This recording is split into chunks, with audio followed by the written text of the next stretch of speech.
I'm Steve, the host of Show Off Your Everyday Carry, and here's my EDC. I start with my OC spray that I have here on my keychain, and this is the Sabre Red, and I did some research. I always do. I'm sure you do too when I get ready to buy something and compare it to others. And one thing I like about this is it shoots out in a stream versus a mist. And if you're anywhere where wind is a potential issue, obviously you can see the advantage there. The other thing I like, again, I researched to see that it's pretty effective and potent, but I got a first-hand testimony, and not by someone who was committing any kind of crime and got sprayed that way. Some guy at a pistol match the other day. I don't know why he volunteered, but he volunteered to be sprayed by a couple different OCs. And, he said they weren't pleasant, but they weren't all that bad. Well, then he volunteered to be sprayed by this. Sabre Red. He said this stuff is nasty. He said he could barely pry his eyes open after 20 minutes. So I'm like, that's just what I want. And so I recommend, if you're looking for OC spray, I recommend you have a less lethal option. And this is a good one. Definitely check it out. Move around here. I guess the next thing would be the trusty folding knife that we've all got, right? You probably don't have this one. This is like by Byrd, B-Y-R-D. Never heard of them before, but found it at a knife shop, picked it up, and I just use it for tasks. I do like the blade shape, the serrations there, and the shape of the blade. But it's just to open up boxes, packages, letters, things like that. Whatever you use a knife for, cut string. Obviously, if I needed it for self-defense, I'm in trouble anyway if I get down to this. But I would. I carried a fixed blade for a while, a Boker fixed blade. I really liked it. But when I switched belts, my new belt, which I'll get to next, it is so nice. It's nice and stiff compared to the other one, like a gun belt should be. And so the old one, it rides centerline where I had my knife, and it went pretty flat. So that was good. Well, the new one is stiffer, and so it was really printing bad. It was sticking out. So I might check out like the TDI angled handled knife, something like that, because I would like to have another fixed blade back there just for the what ifs. And I've got room, might as well have it.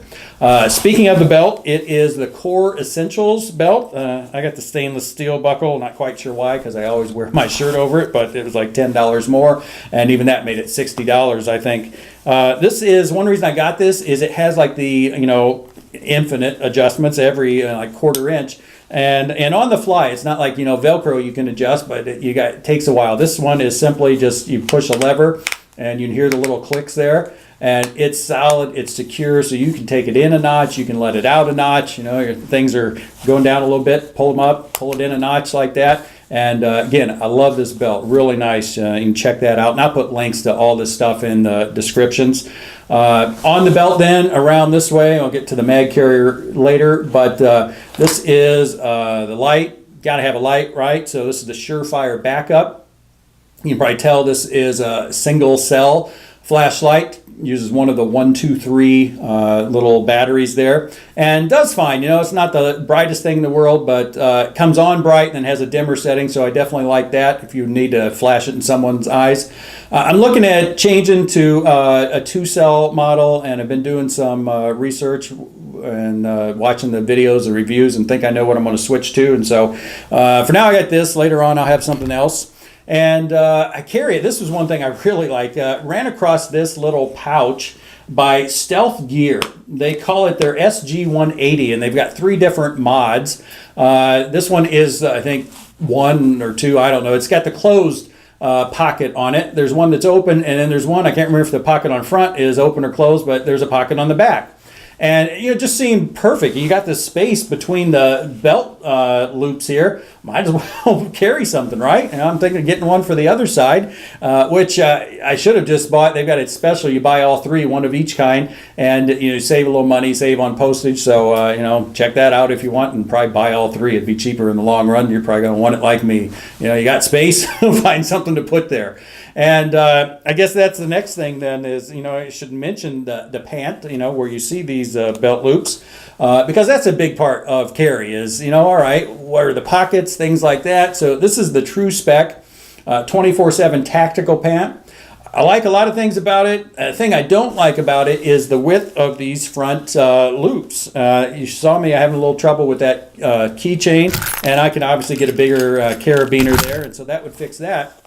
But it comes into play also with this holster that goes over the belt loop, and I have to, you know, scrunch it up together and it gets on there secure, but not my best thing, not my, you know, my preference. I'd rather have it just the single normal like jean width. So something to take into account. I'm still looking to settle on, you know, what's the best pant that has the, you know, the loop in the right area, you know, especially for appendix carry. You know, everyone has their specific spot you want it. And so you got to fit the, you know, the pant and the belt loop with the type of clip you have, things like that. So that's one I'm still working on.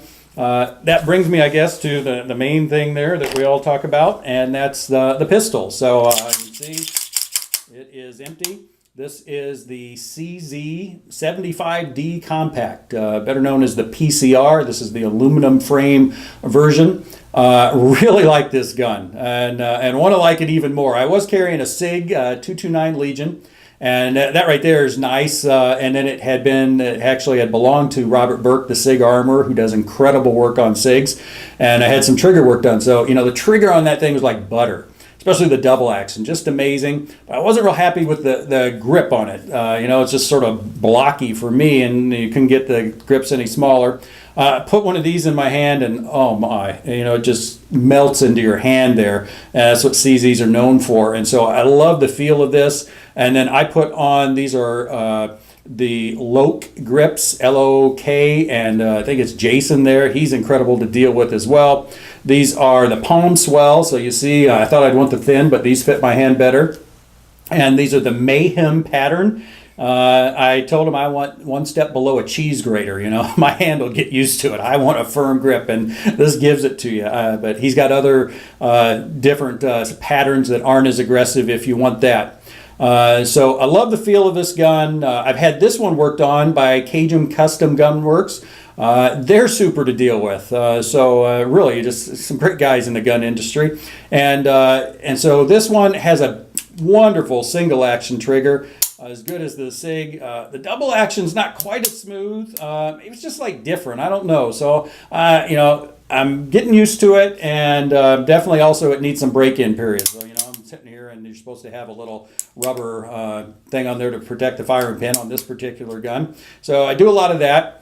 You'll notice it's got the suppressor height sight on the front. Doesn't have a rear sight. The slide on the PCR is sort of narrow up at the top. So it made a couple different choices necessary. One, you can't do the Trijicon RMR, but you can do different ones. This is the Leupold Deltapoint Pro. And they have a back plate that has a sight, rear sight on it, and they're just out of stock. So I've got that on order there. But this is the 2.5 MOA dot. I wanted to go that direction. They've also got a 7.5 MOA triangle. I may try that out because I took this outside in bright sunlight for the first time a couple days ago and had some trouble seeing the dot. And, you know, did a little research and found out it's definitely helpful if you wear, and I was wearing clear shooting glasses, it's helpful if you wear brown or copper. And I tested that out in the house, you know, held this up to my, you know, daylight bulbs, and definitely you can see it better with those color of glasses on. So I keep that in mind. Might try out the 7.5 triangle. It's not any brighter, but it's obviously bigger, so we'll see. But really like this gun and going to work with that a long time. The holster that you saw here, this is by JM Custom Kydex. I know I've said it before, but it's true. Great guys to work with. The holster I had for my SIG, by the way, was by Black Rhino. Great guys to work with. This one is one of their 4 appendix in the waistband models. I don't remember which one it is, and you know what? It's better for you to call and talk to them anyway and tell them, you know, here's the gun, here's how I carry it, where it is, and they'll tell you which one's best. So call them if you're interested there, see what of the 4 you should get. This used to have a claw on it.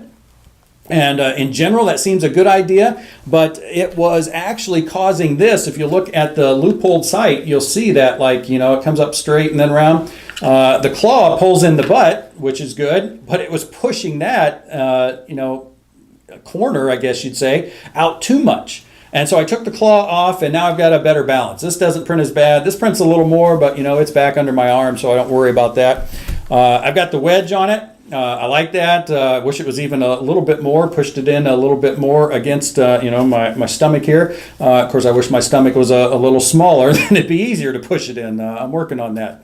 But great holster. One thing I will say is I got their option that with the 2 wide holes, and so you can only use their soft loops. You can't use any of their clips. But I happen to have this clip by Comptac, and it looked pretty close, so I tried it on, and yeah, it works, it fits, and I like this. Easy on, easy off, goes over the belt loop if they're not as wide as this one. So, and even this, as I said, you squeeze it and it stays on there secure. So great holster there. Last thing would be the mag carrier. I use 2 of the Mech-Gar mags here with the +2, so or the different base. Can't remember how it comes, but it gives me 16 in each mag. So in the gun, in the extra, and then obviously 1 in the gun. So I end up with 33. Not bad there. This is I like this a lot. Wish I knew who made it. It doesn't have their name on it, and the reason I like it is it has this little tab here. I had one prior when I was carrying a Glock that just had looped around, and you had to just wrestle your belt out to get it on and off. And this one is totally secure. It's never come off when I didn't want it to, but it has that tab to get it out. So I like that as well. Keep that in mind if you're looking for a mag carrier. I think that's it as far as the stuff I do carry. I'm looking to get some sort of tactical pin. It's always good to have a pin, and I don't know if I'd ever need it for any kind of self-defense, but it's better to have it and not need it, right? So I'm looking at that. I'm definitely looking, the next thing I'm going to get is an individual first aid kit. I've been putting that off. I'm like, no, but it just makes sense. The kind of stuff we're preparing for, you're not prepared if you don't have one of those. And it's one reason I was looking at tactical pants. I didn't want to put it on my ankle, and I thought I'll stick it in the cargo pockets, but I just think it'd be too bulky. So I'm going to bite the bullet and put one on the ankle. I've heard guys say you get used to it, you buy the right one, you forget it's there. Don't know if that's the case, but it's definitely worth having it there. So I want to get one. I want to get the training to know how to use one. When I update enough stuff, I'll put out another video, and I encourage you to do the same. First of all, send in a video if you haven't yet. Show off your everyday carry, and if you have, or when you do down the road, when you change out some stuff, send in another one, and share that with us as well. Tell why you chose what you did. We all like to hear that. So if you haven't sent in a video yet, once again, send me an email at showoffyouredc@gmail.com. I'll send you an email that explains, the whole process, how you do it. For now, I hope you enjoyed that. Thanks.